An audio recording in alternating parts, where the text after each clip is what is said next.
দাঁড়ায় আছি, আমাকে যাইতে দিবেন না আপনারা? ইস, ওর সাথে কি রোমান্টিক একটা অ্যাক্টিং করলো। আমার সাথে তো এত রোমান্টিক হয় না সামনে আসলে। আমি অনেকদিন পরে স্টেজে পারফর্ম করলাম, সবাই খুব প্রশংসা করলো, সবার ভালো লেগেছে আমার পারফরমেন্স।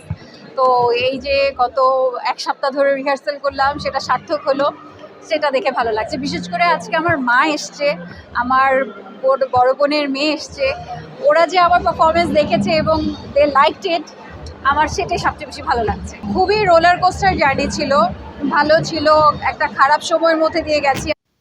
এখন আমরা আবার কামব্যাক করার চেষ্টা করছি, ভালো করার চেষ্টা করছি। ইনশাআল্লাহ 2025 সবার ভালো যাবে। 24-এ অনেক কিছু হয়ে গেছে, এখন ওই যে এইসব জিনিস হয়েছে সেখান থেকে পজিটিভ জিনিসগুলো নিয়ে আসলে আমাদেরকে 25 এবং তারপরের সালগুলোকে কাজে লাগাতে হবে। ব্যস্ততা আমার এখন ডিজিটালি ব্যস্ততা বেশি, কারণ হচ্ছে আমি একটু ডিজিটাল মার্কেটিংয়ের দিকে কাজ বেশি করছি। আর প্ল্যান আছে আগামী বছরে আবার আমি নাটকে ব্যাক করব, তো সেইভাবে প্রিপারেশন নিচ্ছি। বড় পর্দা ছোট পর্দা দুটারই প্রিপারেশন নিয়ে একসাথে আছি।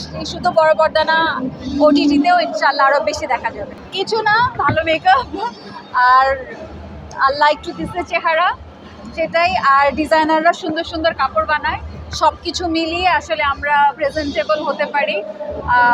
একা একা আসলে কোনো কিছুই পসিবল না, সবারই আসলে টিম এফোর্টটা লাগে আসলে এভাবে সুন্দর করে একটা ইভেন্টে আসার জন্য কিংবা নিজেকে প্রেজেন্ট করার জন্য। আমার হেয়ার টিম, মেকআপ টিম, আমার কস্টিউম টিম, আমার টিম যারা আছে, দে ওয়ার্ক সো হার্ড যাতে আমরা এভাবে সুন্দর, আমাদেরকে সুন্দর লাগে, আমাদের দর্শকরা আমাদেরকে সুন্দরভাবে গ্রহণ করতে পারে। 25-এ সবচেয়ে বড় বিষয় হচ্ছে আমি একটা লম্বা ব্রেক নিয়েছিলাম আমার নাটক থেকে। আমি 2025-এ সেই কামব্যাকটা করতে চাচ্ছি এবং ইনশাআল্লাহ আমি কোনো একটা ফেস্টিভ্যালের মাধ্যমেই কামব্যাকটা করব। আমার অনেক বড় বড় প্ল্যান আছে নাটকের কাজ নিয়ে, সিনেমার কাজ নিয়ে এবং ওটিটির কাজ নিয়ে। সব কিছু মিলিয়ে আমার মনে হয় 2025টা আমার অনেক ব্যস্ত কাটবে। হ্যাঁ, প্রতিবারই হয়েছে, এমন না যে হয়নি, কারণ আমার হাজব্যান্ড তো দেখলেই লাগে মনে হয় যে ইস, ওর সাথে কি রোমান্টিক একটা অ্যাক্টিং করলো। আমার সাথে তো এত রোমান্টিক হয় না সামনে আসলে, বাট আমাদের romance and everything very different. তবে হ্যাঁ, আমরা জানি যে আসলে কোনটা রিয়েল। সো আসলে জেলাসিটা ওই আসলে একটু সময়ের জন্য, যে ইস, আমার সাথে কেন এত রোমান্টিক হয়ে কথা বলে না সব সময়, হুইচ ইজ রিয়েল লাইফে কিন্তু এটা পসিবল না। মানে আমি রাগ করলে ও ভাঙায়, ও রাগ করলে আমি ভাঙাই, এটা টিম এফোর্ট। একটা বিয়ে কিংবা সংসার, এটা টিম এফোর্ট, এটা একা একা কিছু করা যায় না।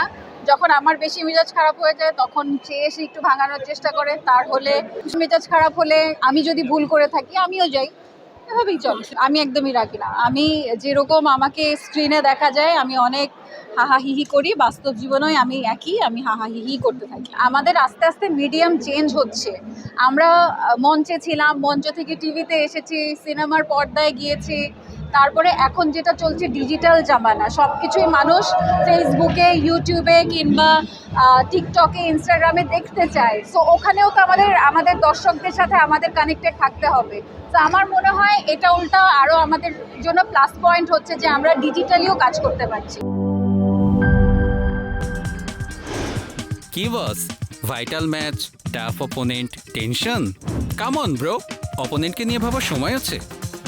আসল অলরাউন্ডারের কাজই তো হলো যে কোনো টাফ সিচুয়েশনে টিমকে অলরাউন্ড প্রোটেকশন দেওয়া। জাস্ট লাইক মাই টাইলক্স, যার অ্যান্টিব্যাকটেরিয়াল এজেন্ট টয়লেটের কোনায় কোনায় পৌঁছে 99% জীবাণু ধ্বংস করে, টয়লেটের কঠিন দাগ ও দুর্গন্ধ দূর করে টয়লেটকে রাখে ক্লিন আর সুবাসিত। টাইলক্স টয়লেট ক্লিনার, ক্লিন মানেই টাইলক্স।